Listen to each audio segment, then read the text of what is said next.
хочу лишь с тобой секунды до вечности и назад. Ведь хочу лишь с тобой в дальние дали с собой и назад. Вот она, любовь залетая самой заветная, ты единственная моя заветная, без тебя единственная жизнь.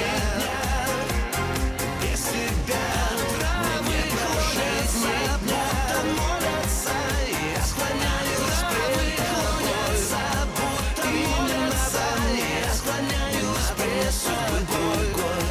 И не надо мне, и не надо мне, не надо мне судьбы другой.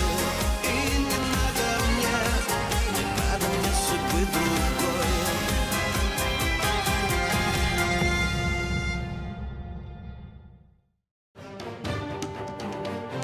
ماريسا بتغار من أن على ألتان ودبرت لها تهمة وطلعتها حرامية.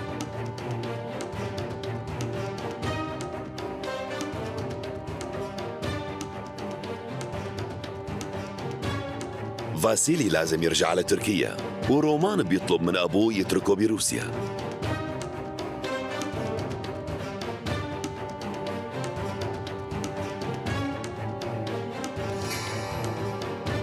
ألتان بيقسم للمرة الثانية قسم الانكشاري وبيتخلى عن حبه لماريسا.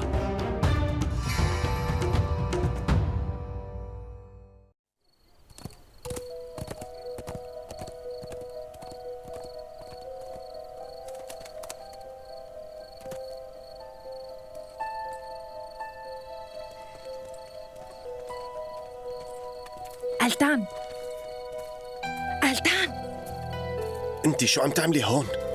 يعني ما بتعرف؟ قلت لك إني راجعة ورجعت. قلت لك ما في داعي تيجي لهون مرة تانية. اليوم أقسمت لمعلمي. شو مفكرني جاي أطلب منك تحبني؟ أنا ما بدي حبك، بدي أطلب منك طلب صغير. احكي شو بدك على السريع. احكي شو بدك خلصيني. الانتقام. نحن لازم ننتقم من اللي خربوا سعادتنا، وأول واحد قولي خان. أنت لازم تقتله. لا، هذا الشيء ما رح يصير. شو السبب؟ أنا ماني مجرم، وقولي خان مانو محارب شريف. هيك القصة لكان. طيب مو مشكلة، أنت خفت وانسحبت. بتشوف أنا رح أقتله بإيدي. اصحك يا مجنونة. ولا شو؟ إذا محارب قوي مثلك انسحب أنا لازم أعملها بإيدي. انت بتعرفي إنه هذا الشيء غلط. بهالتصرف بتضيعي حالي. ليش شو علاقتك يا انكشاري؟ ما عاد إلك علاقة بمرة غريبة، خليك بشغل العبيد تبعك.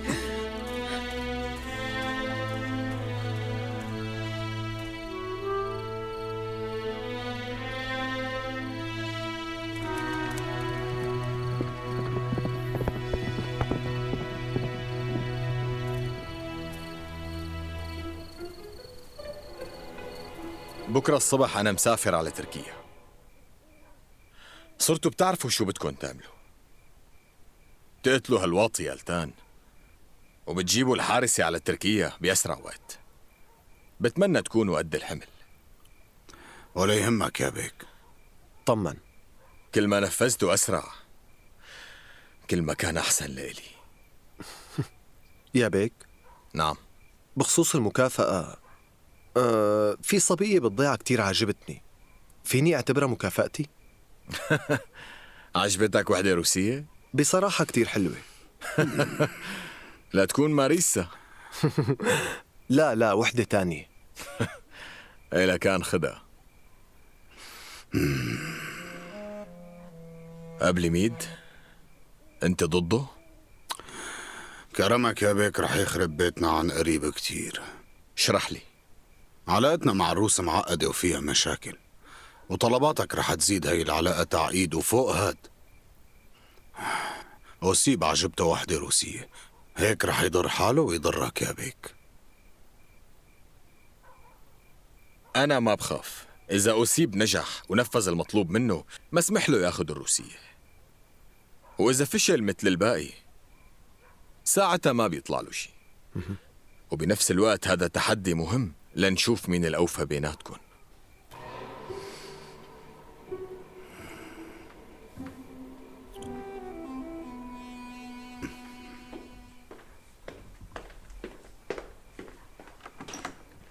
أسيب،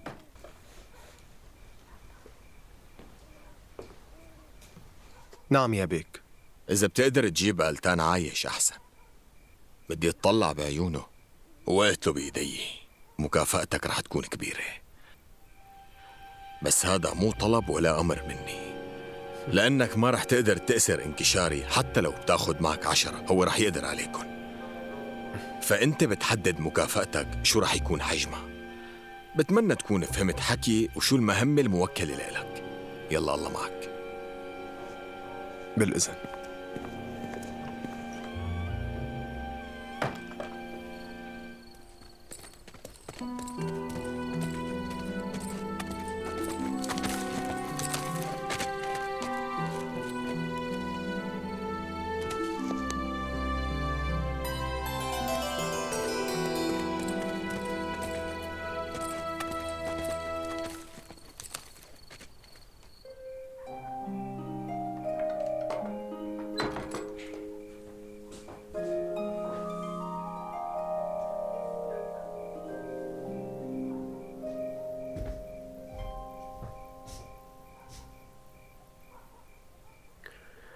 أكسانا، نحن لازم نحكي. ايه منحكي. أنا عندي شي بدي أقول لك إياه.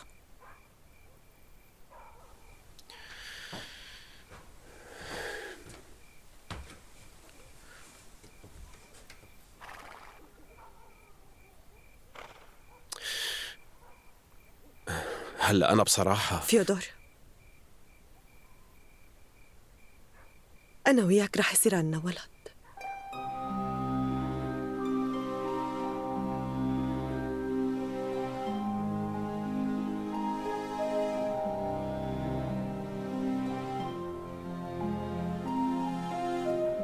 متأكدة من هالحكي؟ إيه.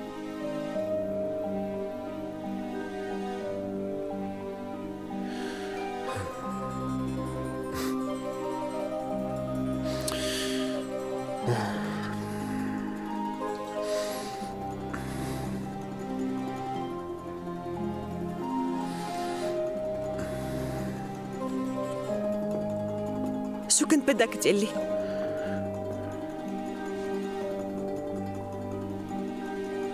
شغلة فاضية، خلص انسي.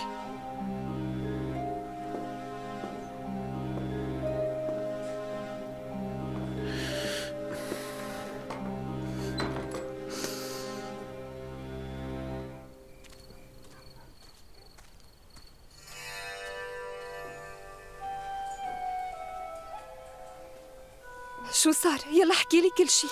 الحفلة كانت كتير حلوة وفخمة، وبصراحة يلي فاجأني بالجو إنه شرقي كتير ومو تقليدي. وغولي خان كان هنيك، شفتيه ولا لا؟ غولي خان كان، بس شفته من بعيد وما حكينا. سمعت إنه الصبح مسافر على تركيا وعنده شغل. شغل شو؟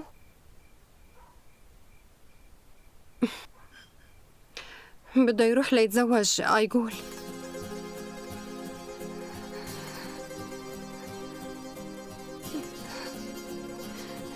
متأكدة من هالحكي؟ هيك قال مصطفى.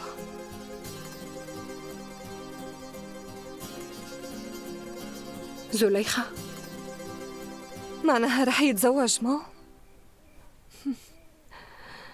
دمر حياتي وهلأ بده يدمر حياة رفيقتي المقربة. طيب اسمعي، فينا نخرب عليه القصة؟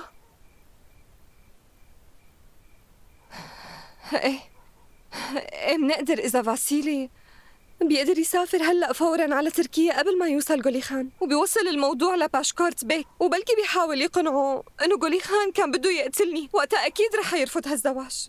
وبلكي آيغول ضلت مصممة. طبعاً لا، أنا وياها رفقات من وقت كنا صغار ومثل الأخوات، وهي كرمالي مستعدة تساوي أي شيء. أنا بوثق فيهم. علاقتكم كتير حلوة، وانتي لازم تطمني. انتي كتير محظوظة إنه عندك رفيقة مقربة، أما أنا ما عندي إلا أخي. وانتي بتعرفي الوضع، ما فيك تخبري أخوك بكل أسرارك. أنا من صغري بتمنى يكون عندي رفيقة شاركها همومي وأحكي لها كل شي، تكون مثل أختي وأعز. أنا حاسة بشعورك. شوفي، أنا بقدر أكون رفيقتك المقربة. شكراً.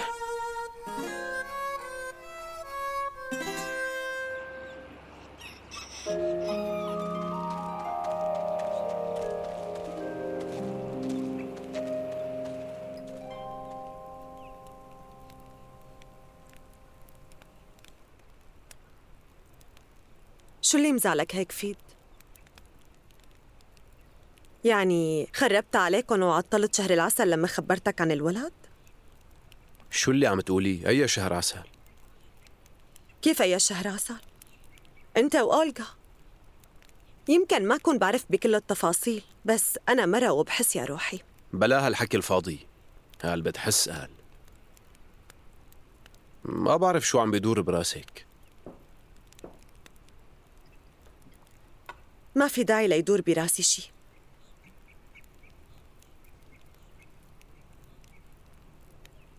لا تخاف أبداً فيد. بوعدك إني ما رح ضايقك ولا رح كون حمل تقيل عليكن. عيش مثل ما بدك وحب مين ما بدك، وابننا أنا بربيه لحالي.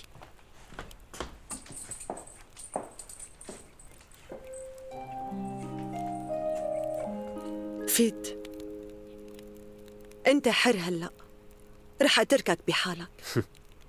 عن جد؟ خلص تركتيني بحالي؟ وبدك تربي ابني لحالك كمان؟ استلمتي الزعامة؟ أنا وبس يلي بقرر مين بيربي ابني، عم تفهمي؟ وشو بدك يعني يساوي يعني؟ أقعد استنى حضرتك وقراراتك؟ ايه بتقعدي وبتستني. أكيد لا. قررت شو بدي ساوي، قراراتك خبيها للبنت اللي بتحبها.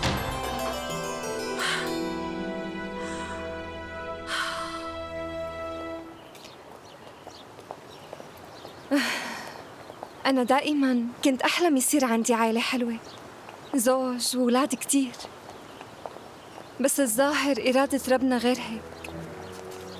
بلا هاد الحكي، لساتك حلوة وصغيرة كمان، ورح يصير عندك أحلى عيلة.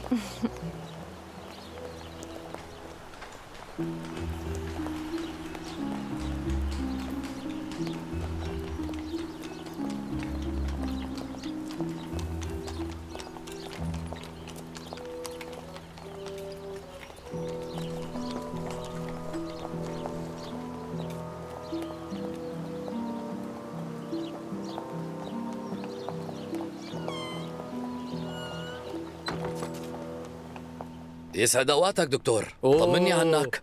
أهلا وسهلا، شو شايفك عندي؟ بس ما يكون فيك شي. لا بنشكر الرب ما فيني شي بالمرة. هلأ بصراحة بدي حاكيك بخصوص مريضة عندك. فهمان على مين قصدي ما؟ عرفتها، مرت رفيقك مو؟ ايه. هي بحاجة مساعدة؟ هذا اللي بدي اياه منك. تعرف لي شو وضعها الصحي؟ لهالدرجة؟ شو شاكك بشي بيخوف؟ يعني من برا مبينة منيحة وما فيها أي شيء أبدا، بس هي لساتها صغيرة وهاد أول ولد لإلها. بدي أطلب منك تزورها وتطمن عليها، وإذا فيك تقدم لها مساعدة وتطمن عن صحتها، وأنا جاهز لكل التكاليف مثل قبل. وأي شيء بتحتاجه ما رح أقصر. فهمت عليك. بس كيف بدي أشرح لها سبب زيارتي؟ هلأ إلا أنه بعتني لعندك بيترو. بيترو؟ إيه بيترو. فيني أعتمد عليك؟ إيه بالتأكيد. شكراً كتير. مع السلامة.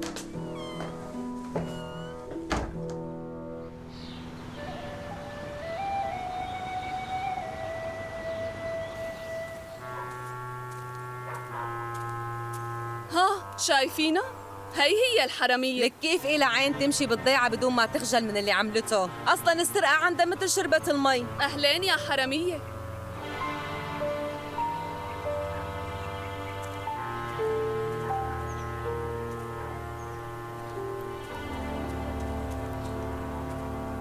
أكسانا،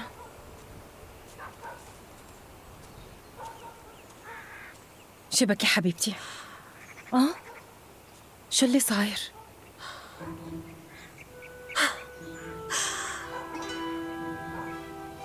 فيودور خانني ماريسا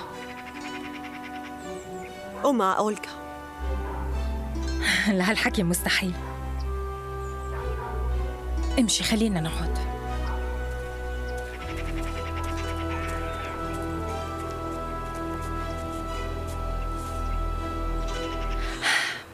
أكسانا هالشي مستحيل. لا، مو مستحيل. على طول كان يلي إنه لساته بحبها. بس أنتي مرته هلأ وما رح يتركك ويروح، مو هو وعدك؟ وعدني إيه ممتاز. عم بفكر فيها، ممكن يفكر لبكرة، بس إنه يكون خانك يا أكسانا لا صدقيني. وليش عم يروح كل يوم على كاستانتينوف يا ترى؟ وقمصانه شو كل ريحتها عطر نسواني. لا تبلشي تشتكي وتخترعي شي مو ظابط. أنا أصلاً ناوية روح على المدينة، رح حاول أعرف شو في. لا، عم يروح لعندها. شو هالرجال. قومي نفوت على البيت بلا ما يشوفوكي هيك. قومي.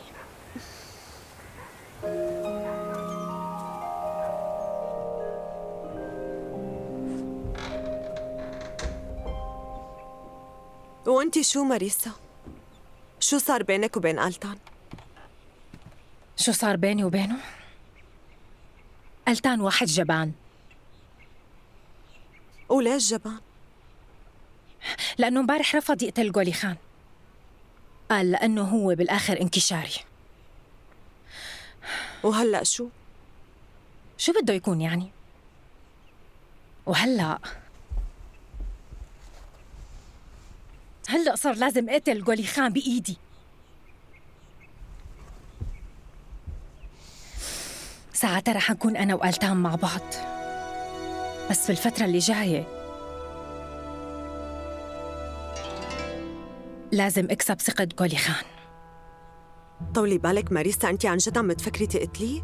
شو جناتي وطق مخك؟ ألتان بيعرف هالحكي؟ بيعرف ولا ما بيعرف؟ شو الفرق مثلا؟ إذا بيعرف أكيد رح يوقفك. خليه يجرب.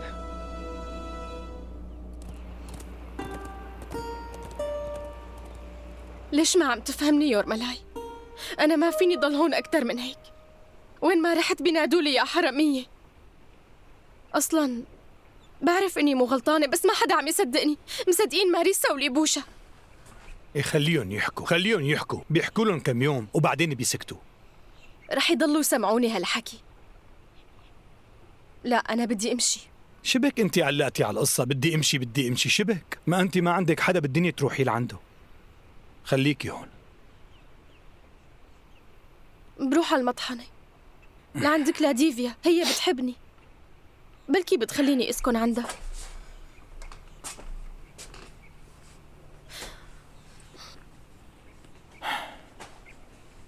يمكن يكون هيك احسن، معقول.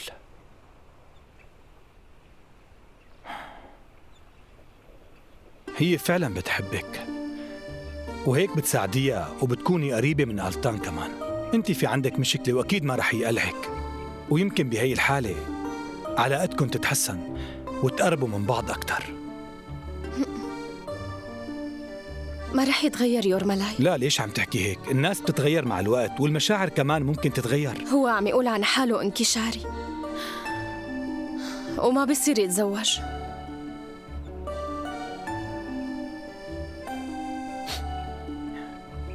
يعني خلص نويتي تروحي؟ مع أني تعودت عليكي بس مو مشكلة.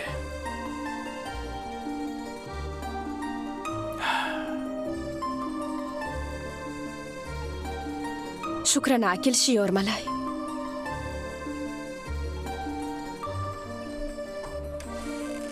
أنوشكا،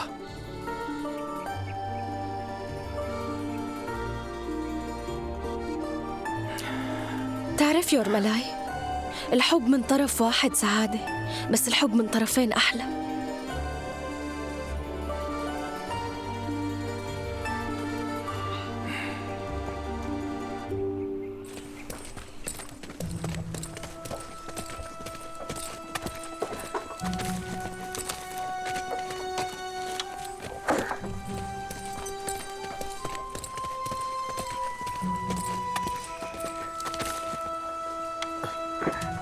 تعال خذ الحصان.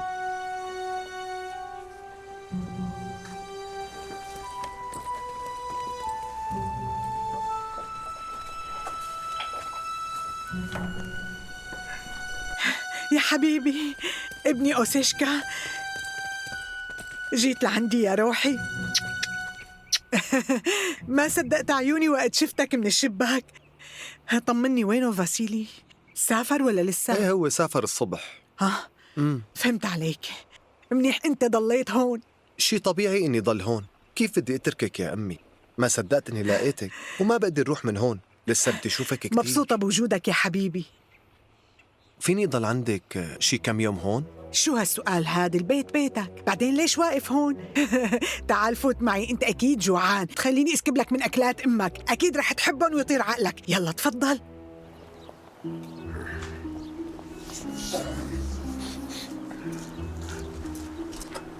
ناديت لي معلم؟ ايه ناديت لك. خذ هذا الكيس ووديه للمحامي كوفشنكين.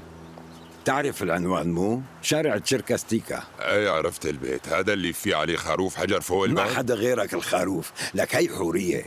شو بيعرفني انها حورية؟ شكلها مثل الخروف. أهم شي بس توصل على الفندق بتسأل عن داريا خانم وبتخبرها إنه إيفان اللي بعتك توصل لها الأغراض. ايه بس هو بتركيا. أنا بعرف إنه بتركيا، مستنيك تقلي. بتقلها إنه إيفان قبل ما يسافر على تركيا طلب منك تروح تساعد داريا وليديا بشغل الفندق، مفهوم؟ استوعبت؟ ايه فهمت بلوغوفيتش. ايه معناها اللي بدك يا هلا اني روح جيب لك المصاري اللي ضلوا من دينة ايفان. ما ضل اللي عندهم شيء، انا بدي الفندق وانت لازم تساعدني بهالموضوع بس بدون ما حدا يعرف.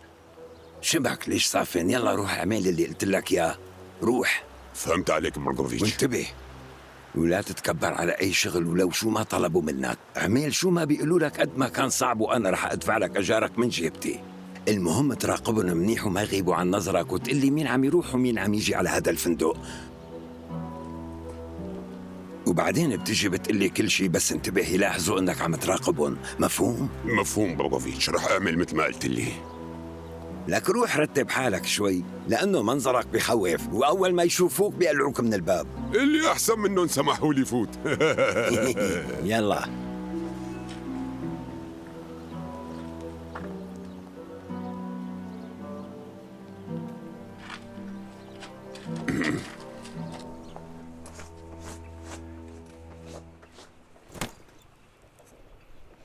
يلا امشي.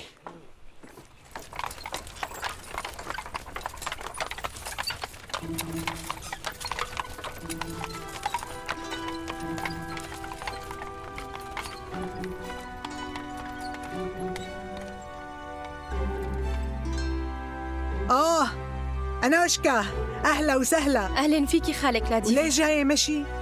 أنا ما عندي حصان خاص فيني، وما تجرأت آخذ حصان حدا لأنه ما رح أرجع على الضيعة مرة تانية.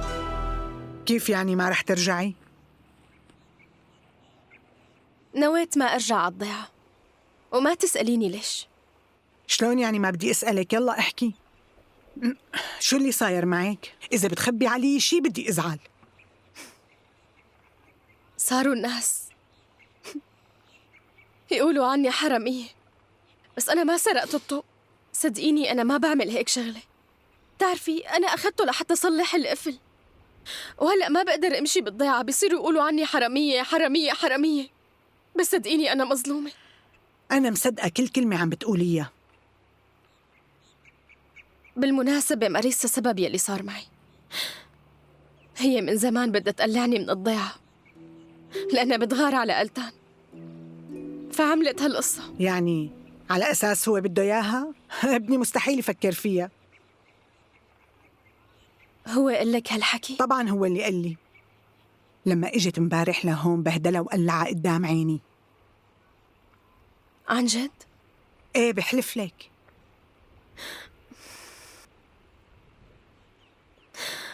خالك لاديفيا، أنا فيني إجي أعيش معكم؟ ما عندي محل روح عليه. لك معقول عم تسأليني؟ أنت وحدة منا، أكيد فيك تضلي وقد ما بدك كمان.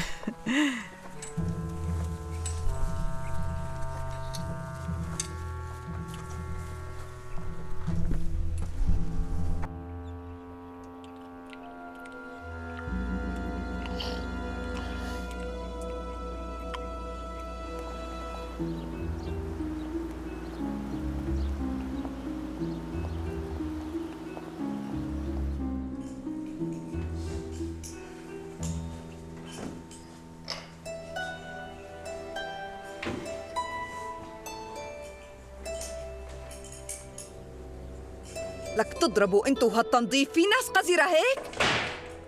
شو عم تعمل هلأ؟ بتخرب كل شي. ما بتعرفوا تعملوا شي؟ روح من وشي جيب شوية حطب. ما في أمن بحدا من الخدم بهالفندق، عن جد مو طبيعي. ماما انت ليش هيك معصبة؟ امي روقي. يسعد اوقاتك يا خانم، كيفك؟ اهلين وسهلين. أهلين. بعتني لعندكم المعلم ايفان. شو؟ ايه، جوزي خايف عليكي وعلى بنت حضرتك. خايف علينا؟ هو لما راح من هون قال لي اجي على الفندق يعني مشان ساعدكن، وقال لي بتضل بالفندق ليرجع من تركيا، هيك بيكون مطمن عليكن أكتر، وأنا ما فيني رد له طلب. هو قال لك تضلك عنا؟ ايه هيك قال لي. أنا جاهز، شو بدكن ساوي؟ ما بدنا منك شي، نحن قادرين نعمل كل شي بإيدينا.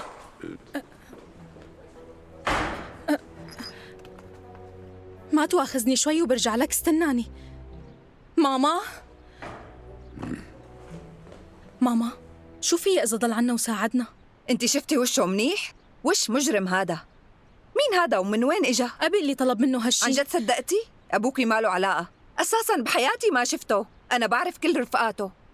الأفضل نكون لحالنا بهاي الفترة، مو ناقصنا مشاكل بنوب. مو صح، شوفي الزلمة قديش مبين قوي وكمان خلص بكفي، روحي قولي له ما بدي شوفه، نحن مو بعازة حدا.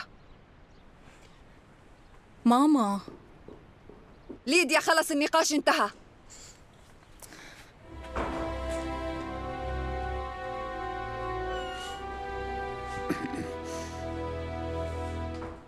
ما تواخذنا، ما بعرف أمي ليش هيك عم تعمل، بس هي كتير معصبة، وبصراحة نحن مو بحاجة للمساعدة. بعتذر منك. مو مشكلة، مثل ما بدكن. بتحب أعطيك مي؟ طريق مو سهل، أكيد بتكون عطشان وتعبان. لا لا لا لا، شكراً إلك، أنت قلبك طيب. بنعتذر مرة تانية.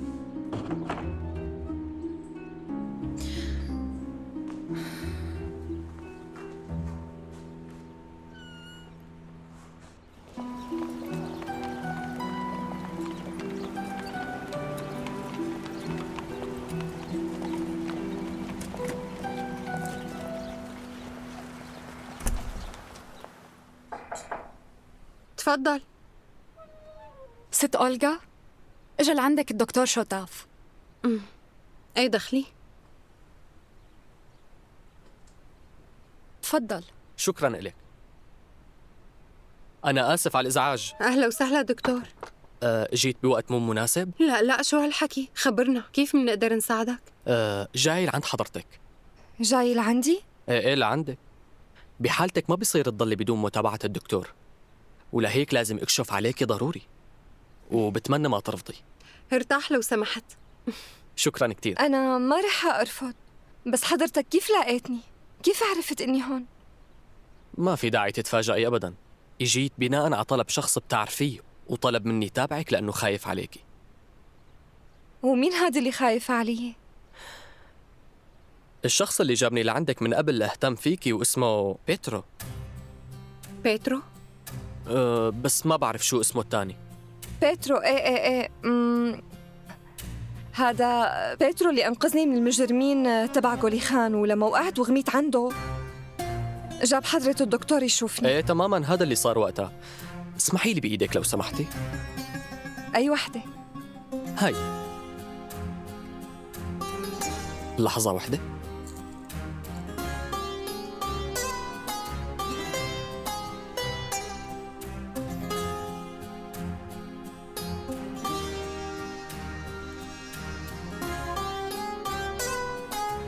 ممتاز، النبض والضغط عندك كتير مناح.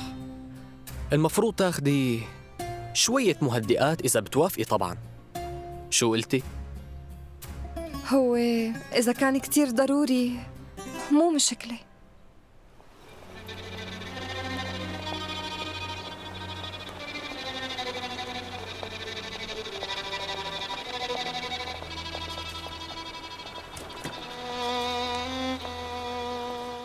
بتحب صب لك شاي؟ اشرب معكن؟ إيه ليش لا موافق؟ لحظة واحدة. ماريا؟ لو سمحتي جيبي لي فنجان شاي. لا أنا بخبرها. أهلا وسهلا. أهلين فيكي. يا 100 أهلا وسهلا. حاسس حالي بحديقة ورد كبيرة، كل هالصبايا الحلوين حوالي. اسمحي لي أعرفك عن حالي، شوتاف ماديست أندريفيتش، دكتور. دكتور؟ إيه، أنا عم أتابع هالمدام اللطيفة الحلوة. وكيف صحتها؟ بصراحة صحتها عال العال وممتازة. طلبت منا تاخد شوية مهدئات مشان تضل مرتاحة، وطبعا هي المهدئات مساوية بإيدي. وحضرتك بتحضر الأدوية بإيدك؟ للأسف أنا هلأ مضطر إني مارس المهنتين مع بعضهم. عندي خبرة كبيرة كدكتور، وعندي صيدليتي ومختبري الخاصين فيي كمان. عن جد برافو عليك، وما في داعي تخلي حدا يساعدك إذا بتقدر تعمل هدول الشغلات، وهيك بتكون دقيق أكتر. يلي عم تحكيه صحيح. اللي لو سمحت بس تكون فاضي بقدر شوف مختبرك شوي؟ أوه فاجأتيني. تأمري طبعا. بحب الناس اللي بتهتم بهاي المهنة، وأنا جاهز دائما. ايه ممتاز. أولغا. نعم. كان بدي أحكي معك على انفراد، ممكن؟ اعذروني شوي. تفضل ارتاح دكتور. تفضلي. ايه شو بدك تقولي؟ ركزي منيح باللي بدي اقول لك اياه. إذا ما بطلتي هي الوسخنة أنا رح رجع لك مرض السل. ما فهمت شو قصدك. جاوبي. فيودور عم يجي لعندك؟ لا. لا، حابة أقلك يلي بتعمل مثلك بيزتوها بالشارع، بس بيخلوها بلا تياب والناس كلها بتشوفها وبترمي عليها حجار. إذا حابة يصير فيكي هيك فأنا جاهزة.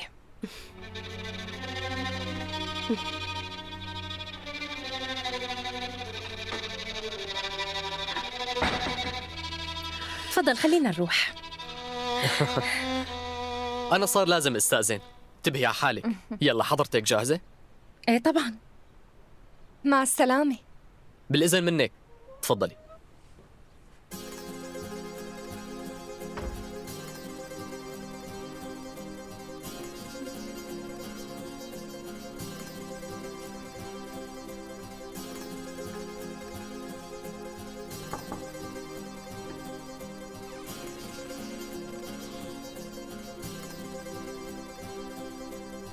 شوفي حبيبتي،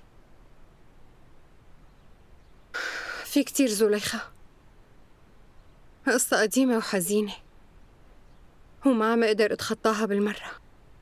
شو هي؟ الرجال اللي بحبه. أنا بعرف إني عم أتصرف تصرف غلط وعلاقتنا كلها ذنوب، بس ما عم أقدر أتحكم بمشاعري تجاهه. أحياناً الحب بيدمرنا.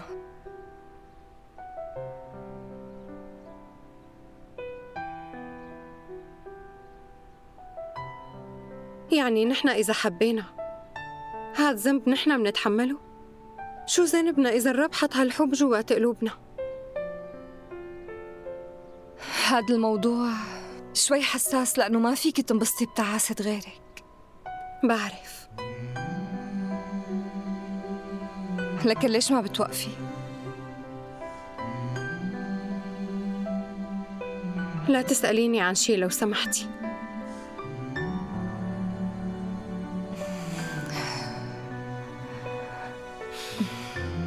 طيب.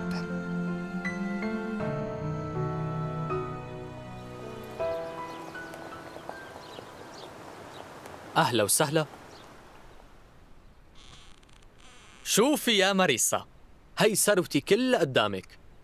شي حلو كتير. ايه شوفي. هالمستحضر كتير كتير منيح بحالات الرشح. وهون بهي القنينة الصغيرة في مهدئ رائع بهدي الأعصاب كتير، بخليك تبطلي تعصبي بالمرة.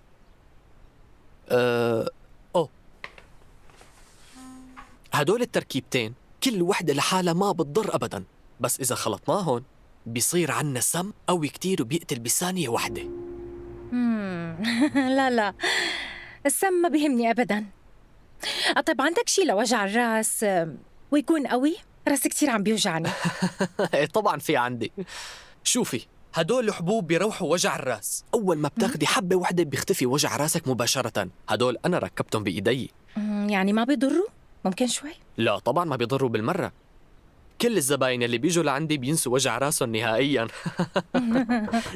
استنيني بس دقيقة واحدة، ما رح أتأخر بنوب.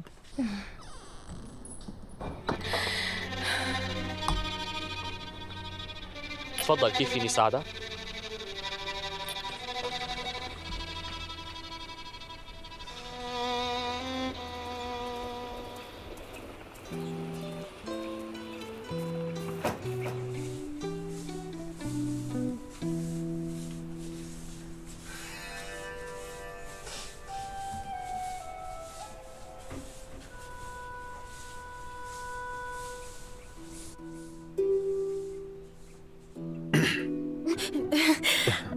عفواً أنا ما انتبهت لك.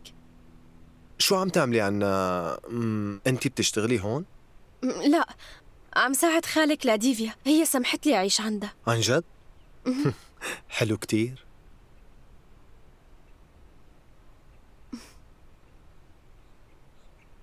ليش عم تطلع فيني بهالطريقة؟ عيونك مثل مثل شو؟ الغزالة. عيونك ما في منهم عند الأتراك. هاتي لساعدك شوي أحسن ما يوجعك ظهرك. لا ما في داعي أبداً. لا مبلا. لا ما في داعي، هذا مو شغل الرجال.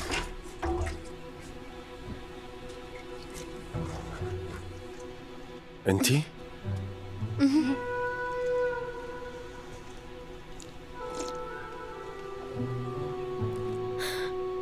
أنا تركت لهم الضيعة. لشو؟ وأنت شو دخلك؟ بتعيش هون قد ما بدها. لتكون صاحب البيت. ليش عندك شك؟ لا.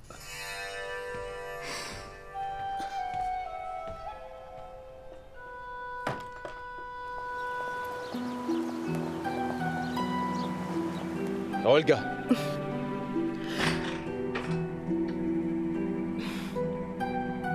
فيكي شي يا روحي؟ لا، كل شي تمام.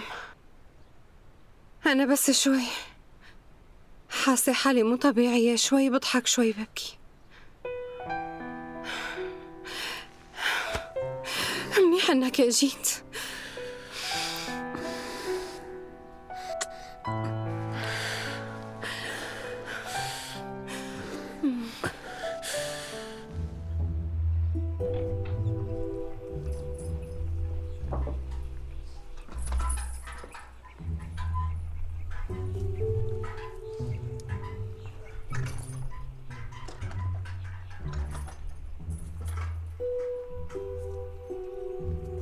أنا قولي لي بس بصراحة، ليش اجيتي لهون؟ يا خوفي تكون فكرت إني إجيت لهون مشانك. أنا عم بمزح معك، بس في حدا بالضيعة واضح إنه ما بيحبني واتهمني بالسرقة مع الأسف، لهيك أنا تركت الضيعة وإجيت لهون، وهاد يلي صار. تعرفي مين اللي عمل هيك؟ مو مهم.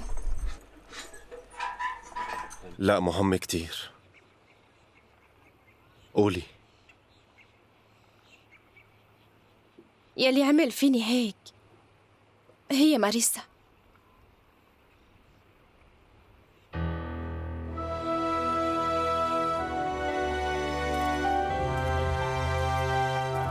ألتان،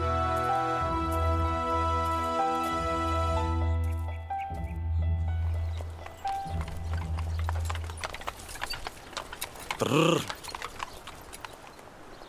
يلا تحرك تحرك. نورتنا سيد أبلميد، أهلا وسهلا فيك. مبسوط بشوفتكن يا أحلى سيدات. أهلا وسهلا. ونحن كتير مبسوطين لأنك اجيت بالوقت المناسب تماما. عاملين خروف محشي، مو جاي على بالك تتغدى؟